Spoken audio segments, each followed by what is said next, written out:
ഇപ്പോൾ സമയം 12:30 12:30 മണിയായിരിക്കുന്നു. ഈ നിമിഷങ്ങളിലെ പ്രധാനപ്പെട്ട വാർത്തകൾ എന്തൊക്കെയാണെന്ന് നോക്കിയിട്ട് വരാം.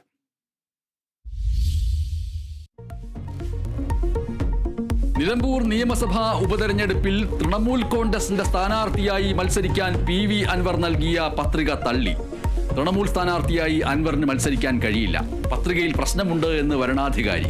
പകരം PV അൻവർ നൽകിയ രണ്ടാമത്തെ സെറ്റ് പത്രിക സ്വീകരിച്ചു. അതുപ്രകാരം PV അൻവറിന് സ്വതന്ത്ര സ്ഥാനാർത്ഥിയായി മത്സരിക്കാം.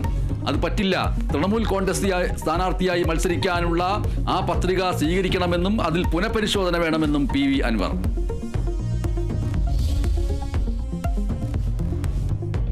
നിലമ്പൂരിൽ PV അൻവറിന്റെ പേരിൽ കോൺഗ്രസും മുസ്ലിം ലീഗും തമ്മിൽ തർക്കം എന്ന ആരോപണം തള്ളി നേതാക്കൾ. കുത്തിത്തിരിപ്പ് വാർത്തകൾ നിലമ്പൂരിലെ UDF വിജയത്തെ ബാധിക്കില്ല എന്ന് ഷാഫി പറമ്പിൽ. വ്യാജ പ്രചാരണമാണ് എന്ന് PC വിഷ്ണുനാഥ്. കോൺഗ്രസും ലീഗും ഒരുമിച്ചാണ് മുന്നോട്ട് പോകുന്നത് എന്ന് Malappuram DCC president VS Joy.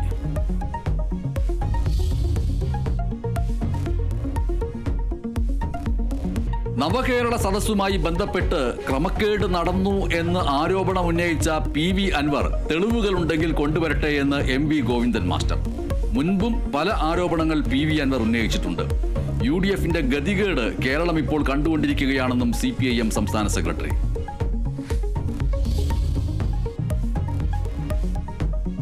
Thrissur Pooram കലക്കലിൽ report ഈ മാസം സമർപ്പിക്കും. DGPയുടെ അന്വേഷണം പൂർത്തിയായി. പൂരം കലങ്ങിയത് അറിഞ്ഞില്ല എന്ന് ADGP MR അജിത് കുമാറിന്റെ മൊഴി.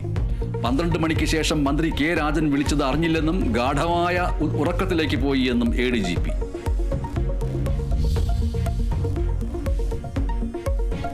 ചലച്ചിത്ര നിർമ്മാതാവ് സാന്ദ്ര തോമസിനെതിരെ നിയമ നടപടിയുമായി സിനിമാ സംഘടന ഫെഫ്ക. ഒരു ഓൺലൈൻ ചാനലിൽ നൽകിയ അഭിമുഖത്തിൽ പ്രൊഡക്ഷൻ കൺട്രോളർമാരെ സാന്ദ്ര തോമസ് അപമാനിച്ചുവെന്ന് പരാതി. അന്വേഷണം ആവശ്യപ്പെട്ട് ഫെഫ്ക കോടതിയെ സമീപിച്ചു. പറഞ്ഞ കാര്യത്തിൽ താൻ ഉറച്ചു നിൽക്കുകയാണെന്ന് സാന്ദ്ര തോമസ്.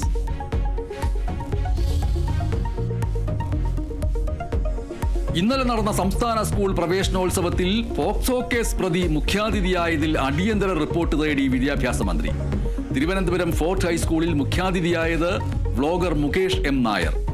മുകേഷ് പ്രായപൂർത്തിയാകാത്ത പെൺകുട്ടിയെ റീൽസ് ചിത്രീകരണത്തിനിടെ ലൈംഗികാതിക്രമം കാണിച്ചു എന്ന കേസിലെ പ്രതി.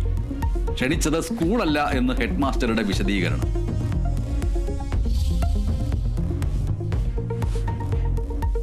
സംസ്ഥാനത്ത് കോവിഡ് കേസുകളിൽ വർധന. മാർഗനിർദ്ദേശങ്ങൾ പുറപ്പെടുവിച്ചു ആരോഗ്യവകുപ്പ്. രോഗം ഗുരുതരമാകാൻ സാധ്യതയുള്ളവർക്ക് മാസ്ക് നിർബന്ധം. ലക്ഷണങ്ങളോടെ ആശുപത്രിയിലെത്തുന്നവർക്ക് ആന്റിജൻ ടെസ്റ്റ് ചെയ്യണം. നെഗറ്റീവാണെങ്കിൽ RT-PCR ചെയ്യണമെന്നും ആരോഗ്യവകുപ്പ്.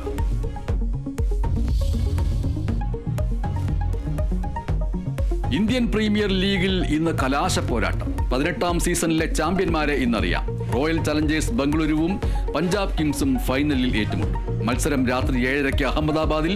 ഇരു ടീമും ഇറങ്ങുന്നത് ആദ്യ കിരീടം ലക്ഷ്യമിട്ട്.